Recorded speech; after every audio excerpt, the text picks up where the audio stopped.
कांक्षितं no राज्यानि च तयिमे अवस्थिता युद्धे प्राणान् त्यक्त्वा धनानि च आचार्याः पितरः पुत्रास्तथैव च पितामहाः मातुलाः श्वशुराः पौत्राः श्यालाः सम्बन्धिनस्तथा एतान् हन्तुमिच्छामि घ्नतोऽपि मधुसूदन अपि त्रैलोक्यराजस्य हेतोः किं नो मही कृते निहत्य धार्तराष्ट्रान्नः का प्रीति स्यात् जनार्दन।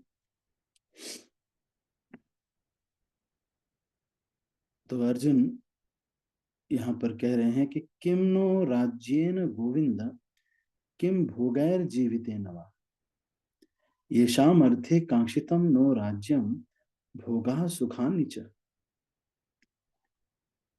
हे गोविंद, हमें राज्य सुख अथवा इस जीवन से क्या लाभ, क्योंकि जिन सारे लोगों के लिए हम उन्हें चाहते हैं वे ही इस युद्ध भूमि में खड़े हैं। हे मधुसूदन, जब गुरुजन पितृगण पुत्रगण पितामह मामा ससुर पौत्रगण साले तथा अन्य सारे संबंधी अपना अपना धन एवं प्राण देने के लिए तत्पर हैं,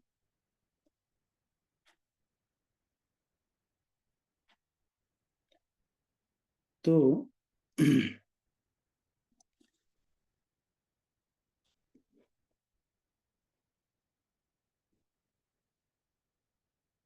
और मेरे समक्ष खड़े हैं, तो फिर मैं इन सब को क्यों मारना चाहूंगा, भले ही वे मुझे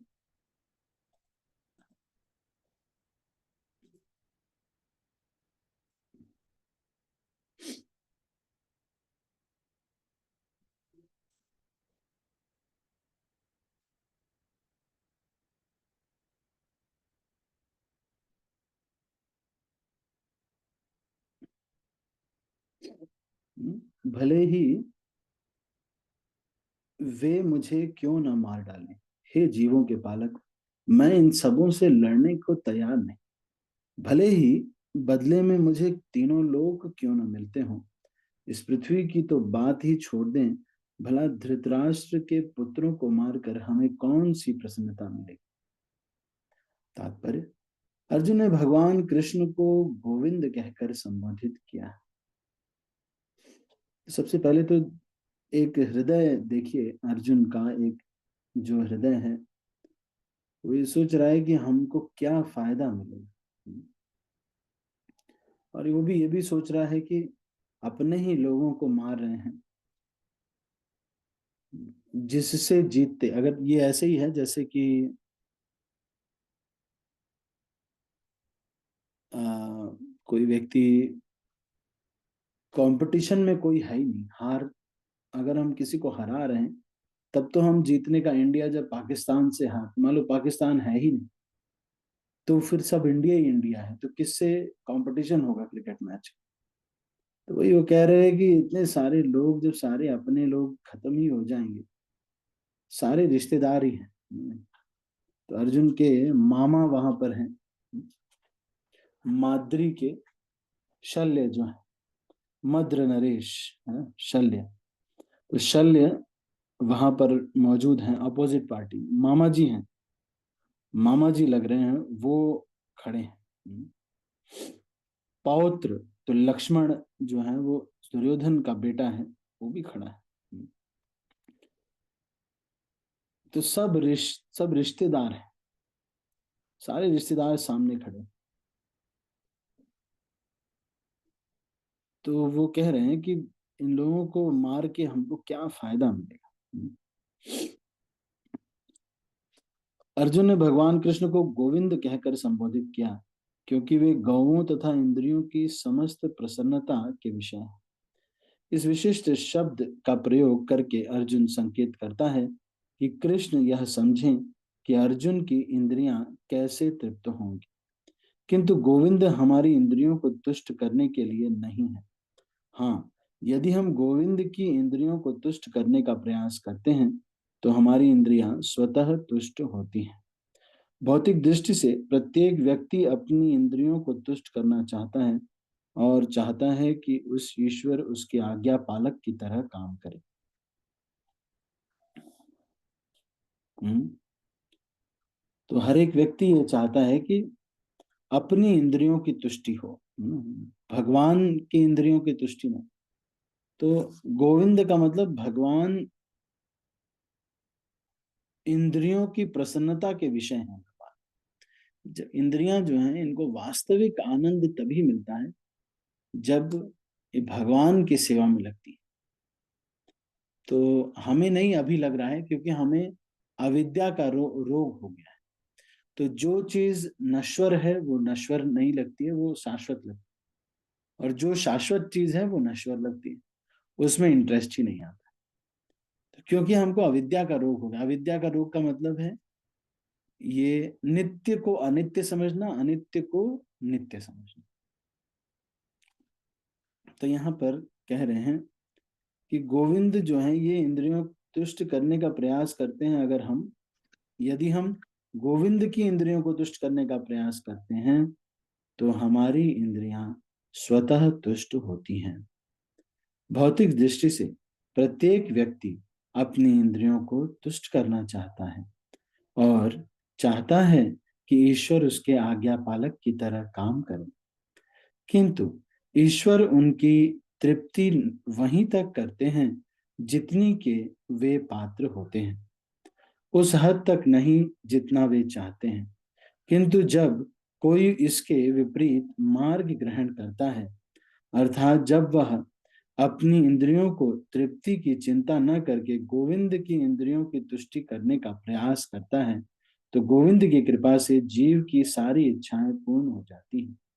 यहाँ पर जाति तथा कुटुंबियों के प्रति अर्जुन का प्रगाढ़ स्नेह आंशिक रूप से इन सब के प्रति उसकी स्वाभाविक करुणा के कारण, अतः वह युद्ध करने के लिए तैयार नहीं। हर व्यक्ति अपने वैभव का प्रदर्शन अपने मित्रों तथा परिजनों के संग, जो मैं कह रहा था बात, वही वो कह रहे प्रभुपाद जी, कि भाई जो भी कार खरीदेंगे, कुछ भी खरीदेंगे, तो लोगों को दिखाएंगे तो सही कि भाई हमने कार खरीदी है, इसमें एक टेस्ट आता है। लेकिन कोई है ही नहीं, तो फिर किसको दिखाएंगे। किंतु अर्जुन को भय है कि उसके सारे मित्र और परिजन युद्धभूमि में मारे जाएंगे और वह विजय के पश्चात उनके साथ अपने वैभव का उपभोग नहीं कर सकेगा।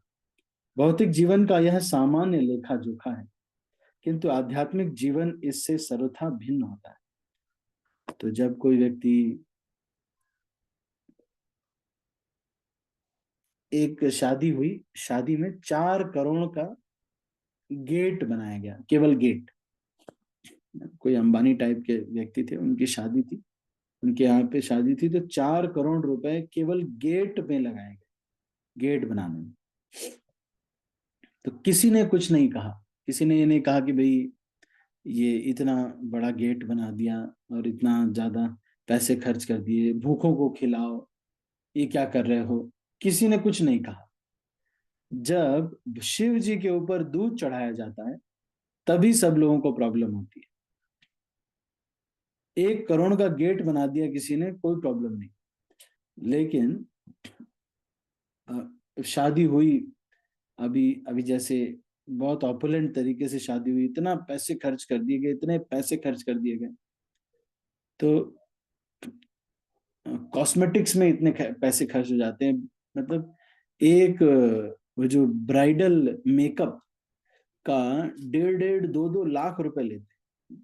ब्राइडल मेकअप आजकल चला हुआ है, आप लोगों को ज्यादा शायद पता होगा। मुझे तो केवल जो रास्ते में चलते समय वो ब्यूटी पार्लर के बाहर लिखा होता है उतना ही ज्ञान है। मुझे पता नहीं है कि कैसे मेकअप होता होगा। हरे कृष्ण प्रभु पर जी, दंडवत प्रणाम। हाँ, दंडवत प्रणाम। हाँ, ये बात मैं जानता हूँ कि फिर जो सामान्य माता जी होती है उनको भूत बना देते हैं वो लोग, ये जरूर है। क्योंकि वैसे वो बल्कि ठीक लग रहे थे, जब से ये ब्राइडल मेकअप कर दिया, ये एकदम से भूत लगने लगे। ऐसा लगता है कि कोई ड्रैकुला ड्रैकुला वाला मेकअप होता है, इतना ज्यादा पोत देते हैं एकदम से, वो जैसे वो पुराने समय में या मूवीज में डायन, वैसा एकदम बना देते हैं। Any how, that's a different thing. But here what is being told is कि मित्रों के साथ ही परिजन प्रदर्शन करते हैं सब। प्रभुपाद ये कह रहे हैं हर व्यक्ति अपने वैभव का प्रदर्शन अपने मित्रों तथा परिजनों के समक्ष करना चाहता है, किंतु अर्जुन को भय भय है कि उसके सारे मित्र और परिजन युद्ध भूमि में मारे जाएंगे और वह विजय के पश्चात उनके साथ अपने वैभव का उपभोग नहीं कर पाएगा। भौतिक जीवन की यह सामान्य लेखा जोखा है, किंतु आध्यात्मिक जीवन इससे सर्वथा भिन्न होता है। चूंकि भक्त भगवान की इच्छाओं की पूर्ति करना चाहता है, अतः भगवत इच्छा होने पर वह भगवान की सेवा के लिए सारे ऐश्वर्य स्वीकार कर सकता है, किंतु यदि भगवत इच्छा न हो तो वह एक पैसा भी ग्रहण नहीं करता। अर्जुन अपने संबंधियों को मारना नहीं चाह रहा था, और यदि उनको मारने की आवश्यकता हो तो अर्जुन की इच्छा थी कि कृष्ण स्वयं उनका वध करे। इस समय उसे यह पता नहीं है कि कृष्ण उन सबों को युद्ध भूमि में आने से पूर्व ही मार चुके हैं और अब उसे निमित्त मात्र बनना है। इसका उद्घाटन अगले अध्याय में होगा। भगवान का असली भक्त होने के कारण अर्जुन अपने अत्याचारी बंधु बांधवों से प्रतिशोध नहीं लेना चाहता। तो भक्त के हृदय को बता रहे, एक भक्त का हृदय ऐसा होता है, उसके साथ कुछ बुरा होता है तो वो प्रतिशोध नहीं लेना चाहता कि पलट के मैं इनके इनके साथ पलट के वार करूं, टिट फॉर टैट करूं। भक्त नहीं कहते, भक्त सोचता है कि चलो हो सकता है कुछ लोग ऐसे भी जीवन में ठीक, कुछ लोग ऐसे भी ठीक है, भाई क्या करें आप, चलो ये ऐसे हैं तो अब कुछ नहीं कर सकते। भगवान का असली भक्त होने के कारण अर्जुन अपने अत्याचारी प्रतिशोध लेने में बहुत मेहनत लगती है। मैं आपको बहुत पहले भी बताया करता था, प्रतिशोध लेने में बहुत मेहनत लगती है। मान लो आशा माता जी हैं और उन्होंने कुछ कह दिया विजय प्रभु, तो अब विजय प्रभु खोजेंगे कि भाई क्या है आशा माता जी का फ्लॉ, वो खोज करके बहुत मेहनत करके। अब एक भक्त ने क्या किया कि दूसरे किसी भक्त ने किसी उस दूसरे भक्त ने किसी और भक्त के बारे में बहुत बुरा बुला बोला था, मान लो बोला था। तो इन्होंने क्या किया, रिकॉर्डिंग करके फोन की सबको सुना दिया कि देखो इन्होंने ऐसे ऐसे किया। तो अब जो दूसरा भक्त जो उनके अपोनेंट थे उसने सोचा कि मैंने तो रिकॉर्ड नहीं किया, अब वो तो रिकॉर्ड कर रहे थे, भाई प्लान करके किया था उन्होंने, अब इन्होंने तो रिकॉर्ड नहीं किया। तो इन्होंने क्या किया, उसमें जाकर के एयरटेल कंपनी में जाकर के वहां से रिकॉर्डिंग निकाली, वहां से सारी रिकॉर्डिंग निकाल करके फिर इन्होंने भी बहुत सारे लोगों को बुरा कहा था। तो बहुत मेहनत करके एयरटेल से परमिशन, साइबर सिक्योरिटी से परमिशन ली, पुलिस विभाग से, जुडिशियल मजिस्ट्रेट तक से परमिशन लेकर के फिर अपने सारे कॉल रिकॉर्ड्स निकाले, उसमें से वो प्रभु जी का रिकॉर्डिंग निकाला, फिर रिकॉर्डिंग निकाल के फिर जाकर के सबको सुनाया। तब जाके लोगों को ये विश्वास हुआ कि ये भी गंदे हैं और ये भी गंदे हैं। लेकिन मेहनत इतनी करनी पड़ी, बहुत मेहनत करनी पड़ी, अपने सम्मान को ठीक रखने के लिए कितनी मेहनत। तो इसीलिए प्रतिशोध लेने में बहुत मेहनत करनी पड़ती है। जाओ फिर इतना पूरा उनके खिलाफ डेटा पॉइंट इकट्ठा करो, क्या क्या इन्होंने गलत किया है, क्या क्या किया है, सारा मेहनत, बहुत बहुत प्रतिशोध बदला लेना बहुत मेहनत का काम। इससे अच्छा भैया हम खुद ही कर लेंगे, बदला कौन ले।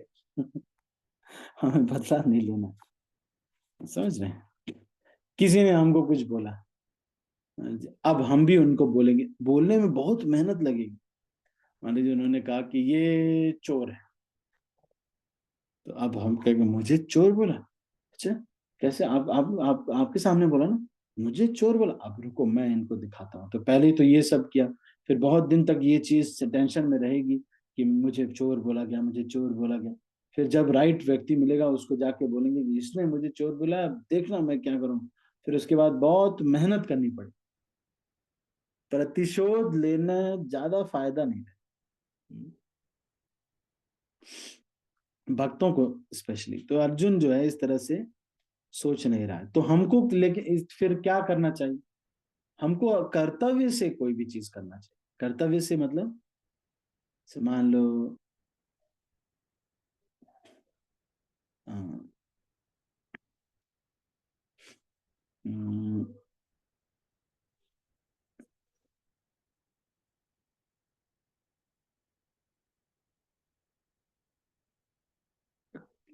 अभी मुझे कोई एग्जाम्पल नहीं आ रहा है।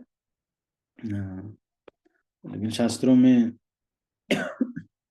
लोग भले उकसा रहे हैं, जो कुछ भी कर रहे हैं, लेकिन हम किस लिए कर रहे हैं? कोई भी कार्य कर्तव्य बोध से कर रहे हैं।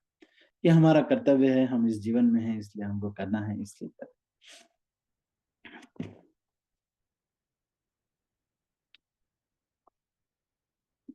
अपने ही कुटुंबियों को मारकर। तो अर्जुन इस तरह से कह रहे हैं, किंतु यदि भगवत इच्छा न हो तो एक पैसा भी ग्रहण नहीं करेगा।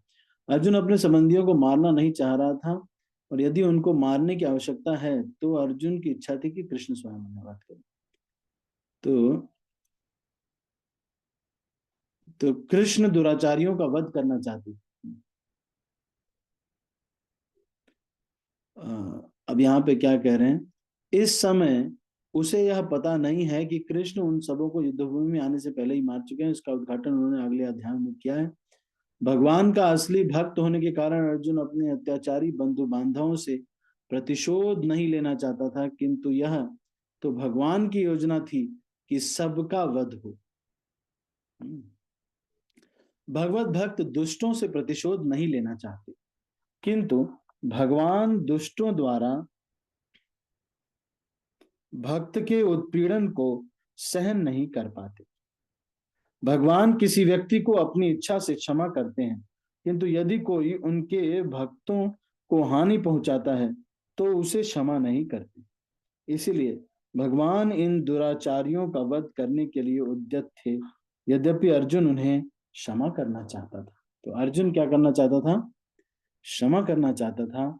लेकिन भगवान, मतलब भगवान तो माफ कर देते हैं, लेकिन भगवान के चरण की जो धूल है, भक्त भी माफ कर देते हैं, लेकिन भक्त के चरण की जो धूल है वो नाराज हो जाती है।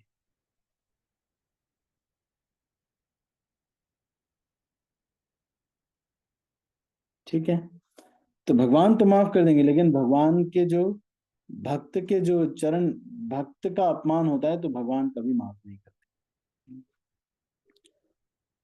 पापमेवाश्रयेदस्मान् हत्वैतान् ततायिनः तस्मान्नार्हा वयं हन्तुं धार्तराष्ट्रान् सबान्धवान् स्वजनं हि कथं हत्वा सुखिनः श्याम महामाधव।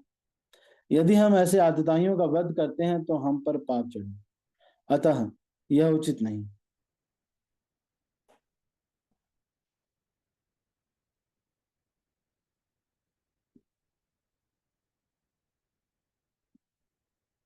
तो यदि हम ऐसे आतताइयों का वध करते हैं तो हम पर पाप चढ़ेगा, अतः यह उचित नहीं होगा कि हम धृतराष्ट्र के पुत्रों तथा उनके मित्रों का वध करें।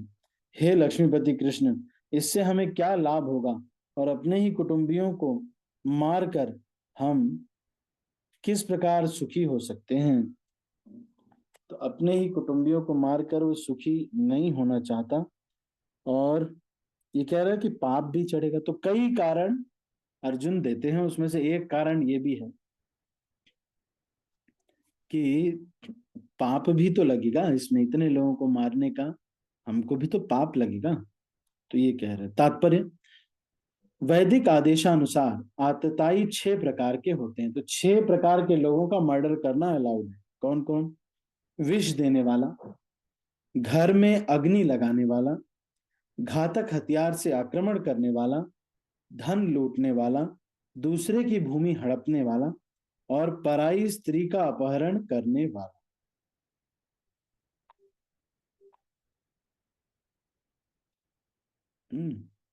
तो ये कौन से आतताई? ऐसे आतताइयों का तुरंत वध कर देना चाहिए, क्योंकि इनके वध से कोई पाप नहीं लगता। कौन कौन? घर में आग लगाने वाला, इसका मतलब एक दूसरे में नहीं, तो वास्तव में घर में आग लगाना।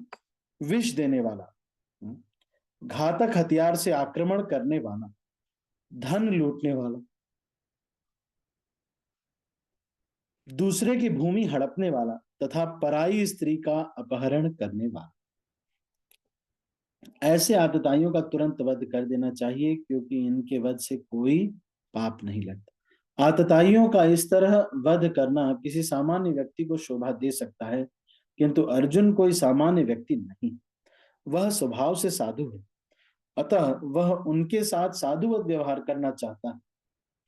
किंतु इस प्रकार का व्यवहार क्षत्रिय के लिए उपयुक्त नहीं। यद्यपि राजा के प्रशासन के लिए उत्तरदायी व्यक्ति को साधु प्रकृति का होना चाहिए, किंतु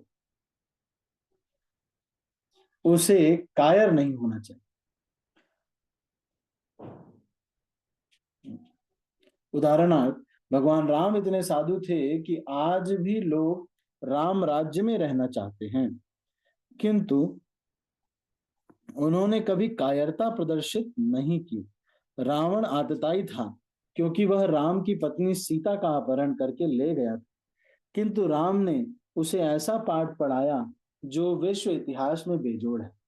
अर्जुन के प्रसंग में तो रावण के पुत्र नाती सब मर गए थे, नाती पुत्र सब मर गए थे। 1 लाख पुत्र, 1.25 लाख नाती प्रपौत्र थे, लेकिन सारे के सारे जो है मार दिए गए। तो भगवान ने पूरे खानदान को खत्म कर दिया, केवल एक विभीषण को छोड़ करके पूरे के पूरे खानदान को ही खत्म कर दिया। उदाहरण, भगवान राम इतने साधु थे कि आज भी लोग राम राज्य में रहना चाहते हैं, किंतु उन्होंने कभी कायरता प्रदर्शित नहीं की। रावण आतताई था क्योंकि वह राम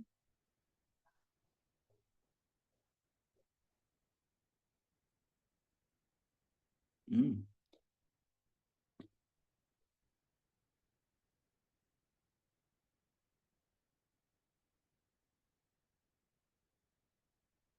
एक मिनट।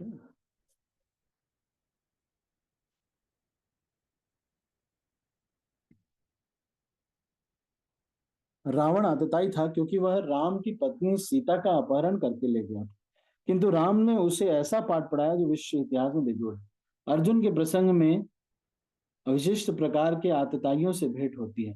ये हैं उसके निजी पितामह, आचार्य, मित्र, पुत्र, पौत्र आदि। इसलिए अर्जुन ने विचार किया कि उनके प्रति वह सामान्य आतताइयों जैसा कटु व्यवहार न करे।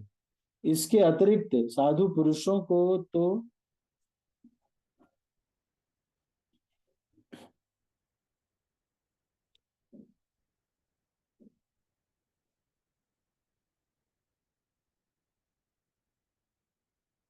एक मिनट, कटु व्यवहार न करे। इसके अतिरिक्त साधु पुरुषों को तो क्षमा करने की सलाह दी जाती है। साधु पुरुषों के लिए ऐसे आदेश किसी राजनीतिक आपातकाल से अधिक महत्व रखते थे। अर्जुन ने विचार किया कि राजनीतिक कारणों से तो अर्जुन ने विचार किया राजनीतिक कारणों से स्वजनों का वध करने की अपेक्षा धर्म तथा सदाचार की दृष्टि से उन्हें क्षमा कर देना श्रेयस्कर होगा। अतः क्षणिक शारीरिक सुख के लिए इस तरह वध करना लाभप्रद नहीं होगा।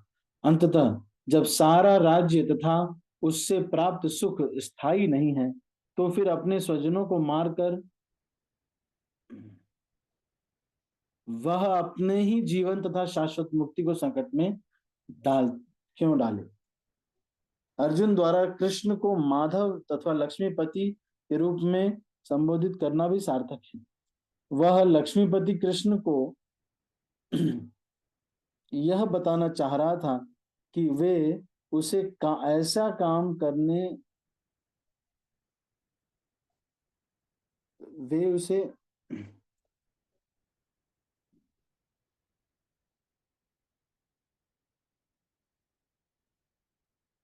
शाश्वत मुक्ति के संकट में अर्जुन ने कृष्ण को माधव लक्ष्मीपति को यह बताना चाहते कि वे उसे काम करने में के लिए प्रेरित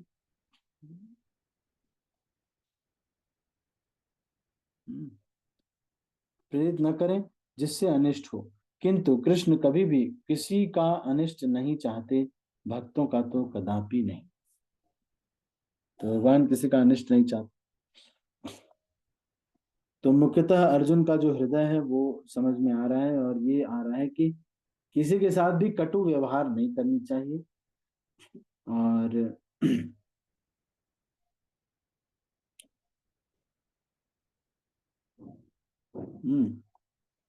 क्षमा कर देना श्रेयस्कर होगा।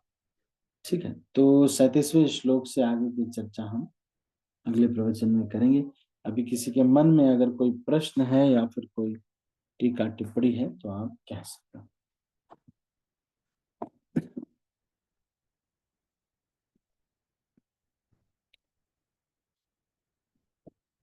सबके हाथ नीचे कर रहा हूँ। अच्छा, हाँ, अब हैंड रेज कर सकते हैं आप, अब हैंड रेज कीजिए। Now you can raise hand. Neelam माता जी, यस माता जी बोलिए।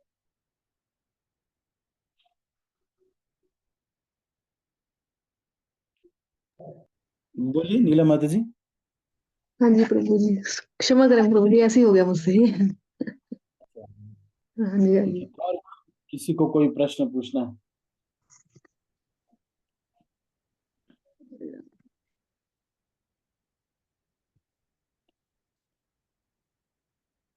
एनी अदर क्वेश्चंस और कमेंट्स?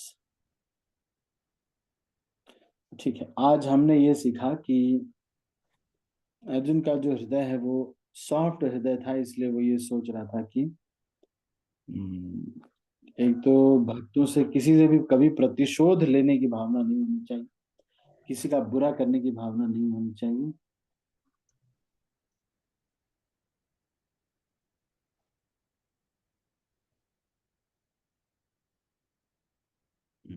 तो ये ठीक है, अभी इसको यहीं पर हम क्लोज करेंगे। आप सभी का बहुत बहुत धन्यवाद। मैं सब भक्तों को अनम्यूट कर रहा हूँ और फिर इस मीटिंग को क्लोज कर रहा हूँ। हरे कृष्णा। शिला प्रभुपाद की जय। गौर भक्त जय गौर। हरे कृष्णा प्रभु जी, दंडवत प्रणाम। हरे कृष्णा प्रभु जी, दंडवत प्रणाम। हरे हरे कृष्णा प्रभु जी, दंडवत प्रणाम। हरे कृष्णा प्रभु जी, दंडवत प्रणाम। हरे कृष्णा प्रभु जी दंडवत प्रणाम। सभी हरे वैष्णव कृष्णा प्रभु जी, दंडवत प्रणाम। हरे कृष्णा प्रभु जी, दंडवत प्रणाम। प्रभु जी हरे कृष्णा दंडवत प्रणाम।